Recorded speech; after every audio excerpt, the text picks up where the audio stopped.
you might have some further information. Yes, and I think there's severe question marks over the figure of 3.8. I think that the work that the department has done, CMS has done, identifies that going back many years, we used to create something called an interim maintenance arrangement. Essentially, it was a number that was brought up to say to the non-resident parent, this is how much you'll have to pay. Actually used as a bit of a lever when they wouldn't give us their pay and information, which we have to ask for. So actually, it was inflated. It seems to be inflated by about 300%. So when they didn't pay, all those numbers have gone into the arrears. So the truth is actually those arrears are somewhat inflated because of the tools that we used, up to 18 years ago. That's one. The second one is that when we have done some sampling into these to these arrears, we found that actually some of these payments have been made. Actually, a non-resident parent has paid. We wouldn't necessarily use the word fictitious. However, it does mean that people are being pursued for debts that there is not the evidence to substantiate that they owe. That goes back a long way. It's to do with the interim assessments that the Child Support Agency issued for people, where essentially they would say, we think you owe this, come to us with the evidence to prove how much you should owe. People did not come with the evidence, so those interim assessments stayed on the file. And in fact, this committee at the time documented that very well. Pick up the point you were making, Arlene, that when you become aware that a client of the service has taken their life, you carry out an investigation. What comes out of that? I mean, there's an investigation report, I suppose. What do you do with that? Does anything get published? Just talk us through the Nothing's published. I mean, the internal review process is more transparent, but we very much just look at the case notes. A lot of the time, we've had no contact with that parent for quite considerable time. So what we're looking for is any involvement of ourselves that could have had an impact. And if we think that's the case, then that's when we would refer it to the department's internal review process. But it's very much us looking at our own interaction with that parent's contact history and determining if we could have done something that may have been the final straw sort of thing. What we do tend to find in a lot of cases is that parent's in a lot of debt, and it possibly is the situation of debt as a whole.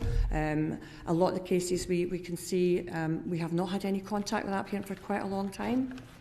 So could assume it wasn't necessarily something that we'd done that had led to that parent making that decision.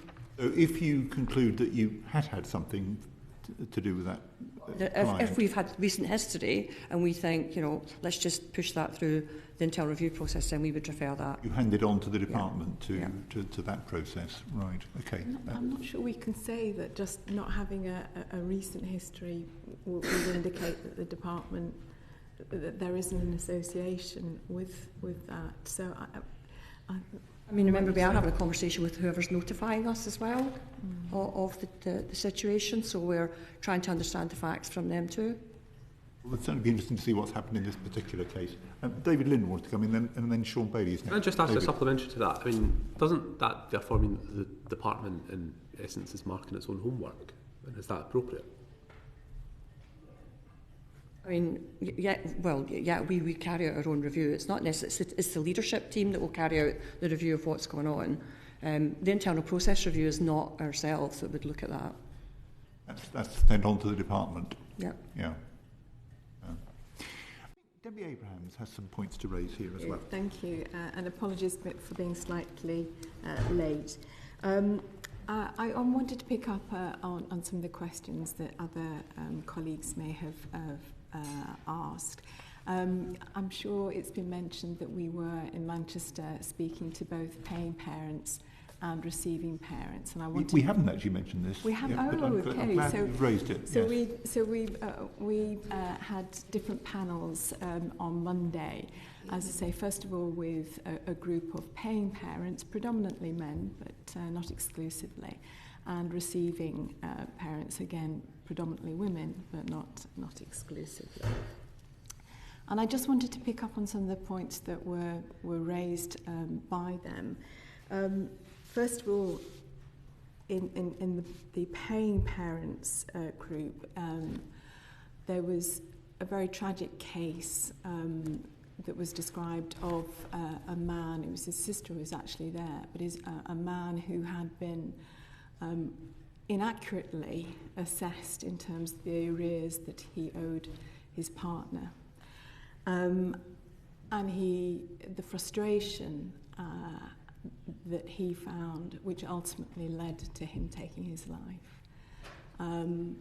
Prior to this, not only had he, but his mother had written to you, not directly to you, Lord Younger, but to the department, expressing their real concerns about mental health of her son.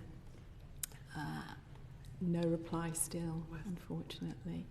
So my question is, first of all, do you collect, because this isn't the first time we had a panel before Christmas who also provided data about the suicides of paying parents who were inaccurately assessed in terms of the arrears that they owed. I mean, this is tens of thousands of pounds that they are said that they owe, which leaving literally pounds for them to exist on. So do you collect data on this in terms of the suicides of paying parents? Do you also assess the proportion of your estimates that are found out to be inaccurate? And if so, do we have these data? And finally, in relation to the customer service element that we've already heard,